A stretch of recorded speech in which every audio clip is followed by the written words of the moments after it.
G'day and welcome to Health and Fitness for Everyone. I am Leah Hart and let me share my story with you. Let's uncover all the tips and tricks that PTs don't want you to know about. So let's get into it. Hey everybody, welcome back. It's Leah from Health and Fitness for Everyone. So today we're going to talk a little bit about nutrition, just basic nutrition. Now we all have different nutritional needs and it'll all depend on what we are doing. I'd like to take some information from Gina Barasvishi. She's a sports dietitian in the US that deals with children. And I guess when I read this and I looked back at what I had been doing, it's having a place to start from. Because we're all doing different things. Some of us may be doing karate, some of us may be gymming it, we're building up muscles, we want to compete in performance or fitness exhibitions. Like, we're all got different. We might just be a soccer fan that wants to get out there and perform the best to our ability. We're all very uniquely different. So what I want to talk about today is just a baseline. Now, obviously, this may not suit everybody, and we are all in different stages of our fitness and health journey. So it could be some just really good information for you guys to sort of sit down and just have a reassessment of your own plans, okay? So we all know proper nutrition for active athletes should be a part of the foundations, okay, of a well-planned program. The foundation is what we build from. So without proper fuel, the athlete will not achieve any potential that they have within them. It's like having crappy fuel in your car. It's just not going to run right, okay?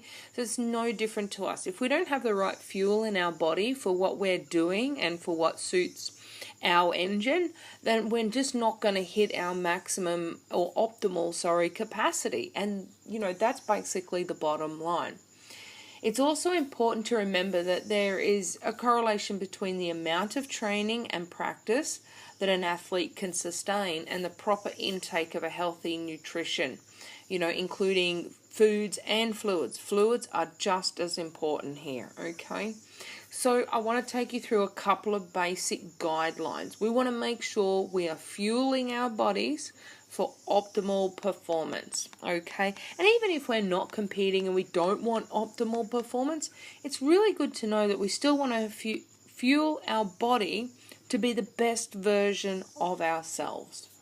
So let's talk about pre-exercise first. So 3 to 4 hours prior to exercising, most athletes, gym people, all those sort of people that are doing a high intense sport should consume meals that are high in carbs. Now, this may go against the grain to some people. Carbs are generally our energy source.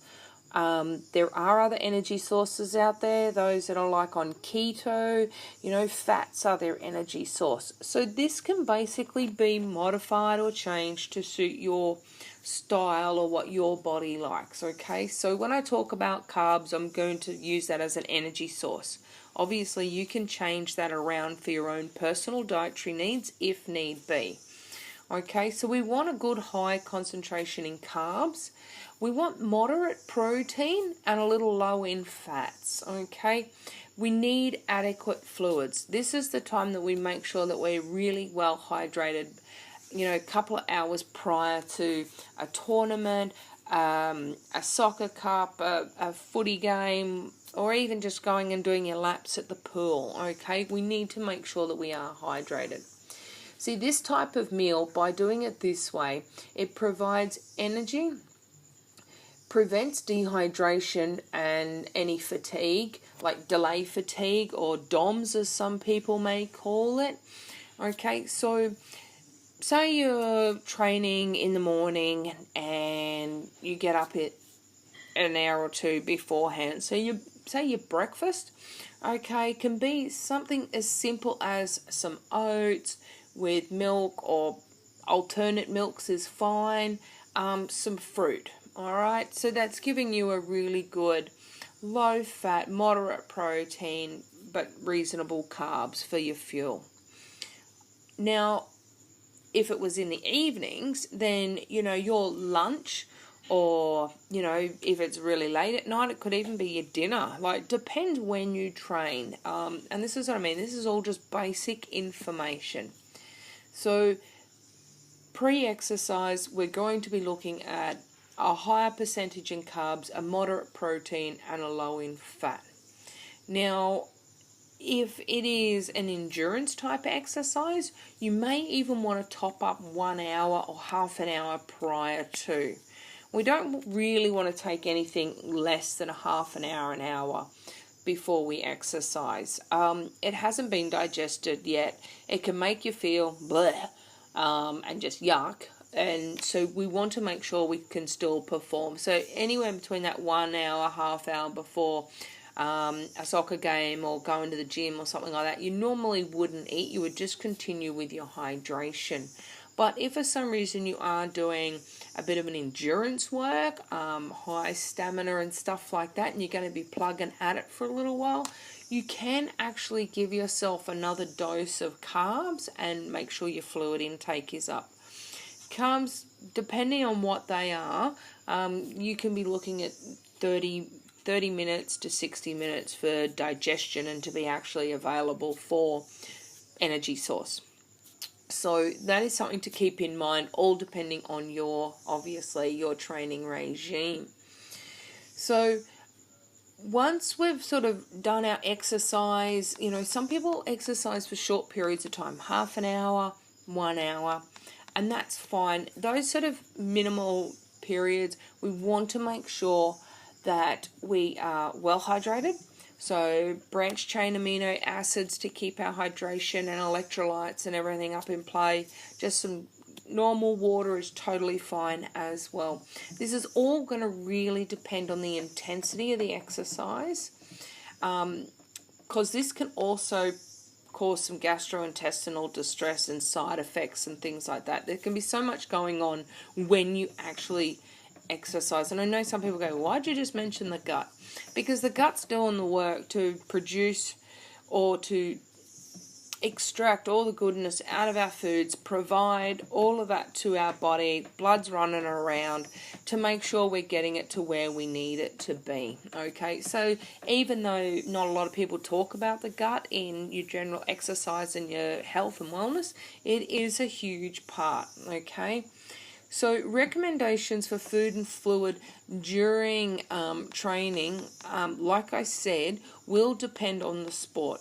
It's mainly important to remember that hydration should start at the beginning of each day, from the moment an athlete or just general people arise from sleep. We're already dehydrated when we wake up from sleep, so water is always a really good choice first up. Okay, for people who engage in prolonged exercise in the heat, carbohydrates and fluids and your electrolyte intake is absolutely crucial for performance and health. Now, there are many sports drinks and gels and juices and all sorts of things that can really help an athlete out with doing endurance stuff. I've come across quite a few. I'm not going to name drop brands. There are a lot on the market, and you really just need to find what suits you. Any sports nutrition store, stuff like that, is going to have fully trained people to help guide you in making the right selections that suit you, your circumstances, and your dietary requirements. Okay, so I do strongly suggest having a good chat to these guys in the sports store. I don't suggest buying them from the supermarket. The ones from the supermarkets just don't have the quality as the ones in the proper sports shops. Once you sort of know what you like or what works for you, then yeah, you can source it online or wherever, but you've got to find out what's going to work best for you. And unfortunately, with a lot of these things, the cheaper that they are, the less productive they actually are. So do keep that in mind. It doesn't have to be the most expensive, but just be aware what your money's actually buying you. Alright, so some guidelines for general fluid replacement during exercise can be anywhere to sort of 8 to 12 ounces, so that's like 4 to 6 cups. every sort of 15 and 20 minutes. Now, this does depend on the intensity of the training. Sometimes you can't drink that much. I know when I was doing some massive HIIT sessions for 30 minutes, I wouldn't have a drink during at all. A, you don't get time to, and B, even if I did have a quick mouthful or something like that, I found that just made me feel yuck. So I'd ensure that I was well hydrated, had branched chain amino acids beforehand, and then I would top up at the end. If it's only a 30-minute stint, that's what I used to do. But like I said, we are all different, so you need to make sure that you are consuming enough either prior to or you're able to top up during exercise, okay? Normally what can happen with carbohydrates, they are used very quickly when we're in intense training. So for prolonged exercise, most of the time, a lot of those beverages and all those sort of things that you have contain only like 6 to 8% carbohydrates. You do need something that might be a little bit more in carbs, and there's lots of actual drinks you can buy from the sports shop that are a lot higher in carbs to help get back and to keep fueling for those endurance legs. So just be aware that what you might use in your 30 to 45 minute gym session to if you're running a half marathon are going to be totally different. So just be aware of that. You do need some higher carbs for those longer activities on top of your normal hydration, of course. So that gets us basically to our post-exercise. What do we do after we exercise? So it's generally recommended that within the first 30-45 minutes after exercise, carbohydrates should be consumed because that's going to help replace what is lost, and those carbs will actually help with a lot of your muscle fatigue as well as protein. One of the most important factors in muscle glycogen resynthesis, which is like replacing the energy stores in the muscles, is the consumption of carbs. So really carbs are needed pretty much straight after you exercise. Especially important for those that are involved in tournament play or will be competing the following day, or have, for me, for karate, we might have one fight on the match. There's 3 minutes of intense. Always have a carb hit afterwards. It helps with the recovery, and I know that in an hour or so, if I'm called up for the next round, I'm all ready to go, okay? I've done the best that I can to help and try and make my body recover and recoup as best as possible. So that is important. A lot of people will just have protein with lower carbs, but sometimes you need the more carbs and the lower protein. So basically the consumption of a small amount of protein is also beneficial to rebuild the muscles after training, and it doesn't have to be a protein shake. Everyone thinks, but I've got to buy protein shakes. It doesn't have to. Some of the most simplest proteins after training is peanut butter. I'm addicted to peanut butter. I gotta say, I love my peanut butter. Celery, peanut butter, carrot, peanut butter, cucumber, peanut butter. Peanut butter is a great little way, or almond butter, or, some of the other nut butters that are good in proteins and have a lot of the good fats, not so much all the big chained fats, okay? And that is really simple to take with you, to eat on the run. You go to the gym, you then jump in the car, and you can snack on the way, okay? It doesn't have to be a protein shake, although, if you wish, protein shakes are awesomely easy as well, because you can just add water, add milk, and you're off and you're running, okay? So one thing to sort of, a way of checking, are you eating enough, are you hydrated enough, and all those sort of things, is actually jumping on the scales before and after exercise. This can help estimate the amount of fluid that was lost during exercise and determine how much you need to replace. Okay, along with weighing yourself, monitoring urine color is also a simple way to evaluate hydration.